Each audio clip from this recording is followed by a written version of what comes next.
So my game is an ugly mess of ideas right now. I have two goals. I want to make it fun and make it look good. So starting with fun, I need to add some gameplay. I'm going to make so you can fight this bandit guy over here. It'll be like a cannon fodder unit that you fight in groups, and I came up with a formula for how I'll approach cannon fodder design in this game. So every cannon fodder unit will do three things. They'll attack you, defend themselves, and then do something as a group. So this bandit unit will shoot at you, zigzag when you aim at him, and then as a group try to flank you. The algorithms I've come up with, pretty simple, just like if the bandit's here and it's moving this way and then you look towards roughly in its direction, it'll start zigzagging like this, and to do that I just take like a cosine wave like that, and then I just get the sign of it as in the positive or negative, so that would give me a, I think, square wave or something like that, and then I just take, so that would be 1 and that would be -1, and I just multiply that times the, I guess, zigzag direction and add that to our forward direction, and that'll give that nice zigzag there. And because it's a cosine wave, it'll start with a half instead of a full. If I used a sine wave, it would be like that. And then the flanking algorithm, it's gonna like take the player and then divide the area around it into 4 quadrants, and then so let's say there's a few units here, and it's like, okay, that means we need to have half of them go over here, so I just take half and I say go to the nearest one, right, and go here to here. And then, but to make it better is like, what if I have a bunch of units here and like 2 here? What I could do is I could take this amount and I just get the average, and I see, so if there's like 10 here and 2 here, the average would be 6.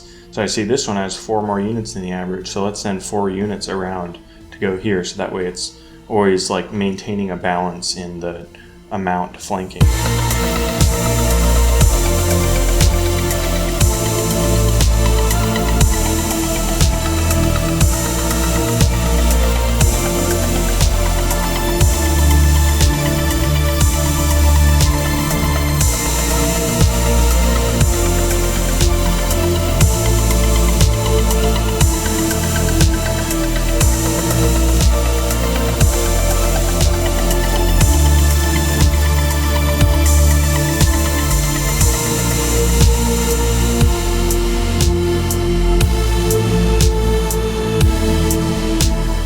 So now that I'm able to play this, I'm noticing it's fairly messy, and I don't think that's a bad thing. Games like Nuclear Throne and Enter the Gungeon have really precise, careful gunplay, whereas this is really fast-paced and imprecise, and I'm kind of digging it. It has a wild and almost realistic feel. I'm liking the messiness of it, and I want to explore it some more in the future. So now that I've got some gameplay, I'm going to start on the graphics. I've added a ton of stuff, and I'm just going to talk about my main 3 focuses I was juggling. So the environment art, first off, it sucks. It doesn't follow my 2 cardinal rules that for 3D art for my games of actually looking good and being easy to make.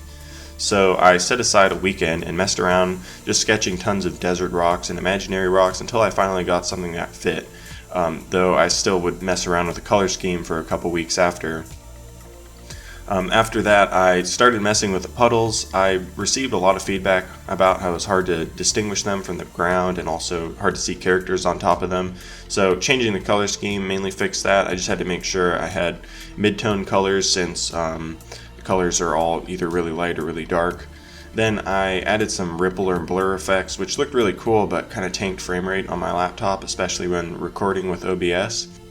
I was forced to weaken the effect to improve performance, but I still had to use lower resolutions when recording like action segments just to get smooth footage.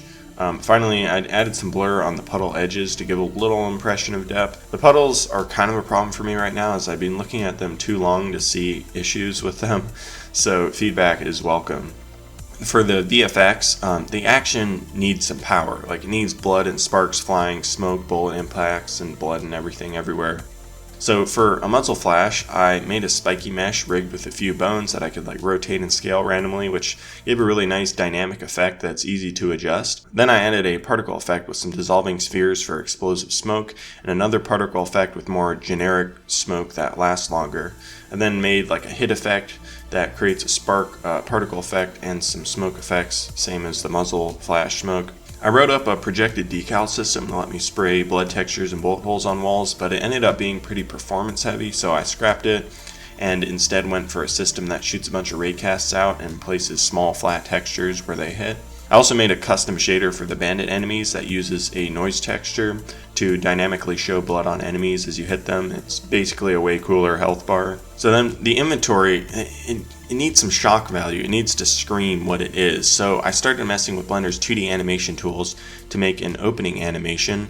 This took a lot of work because I'm not very experienced with animation, especially 2D animation, but I ended up with a pretty good result. The hardest part was actually just animating the way the breasts stretch along the pectorals, because it's difficult to find a good reference for it, and it doesn't look good if I guesstimate it. After I got a sketch that looked good, I painted over it in Krita and then put together the final animation in Godot.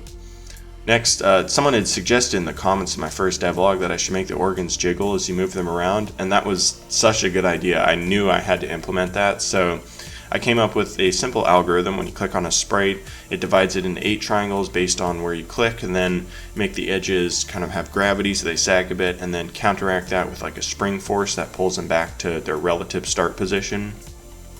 And then when you drag the sprite, only the center, the clicked point moves, and the outside edges are just pulled by the spring force and then clamped by a maximum distance so they can move from the start position. And this basically gives them velocity and a force pulling them to the center so they spring back and forth and jiggle, and it looks really cool and weird and gross. For maximum effect, then I added some particle effects to like spray and drip blood also, which looked pretty cool. I had a problem where the skin and bones are covering a lot of the organs when your inventory was open, so to improve usability I added a grid overlay and made so the organ outlines will appear over the body when they're being covered. Finally then, I just added some art for the bandits' bodies for when you loot them, and I showed off the finished product and I got the reactions I was looking for.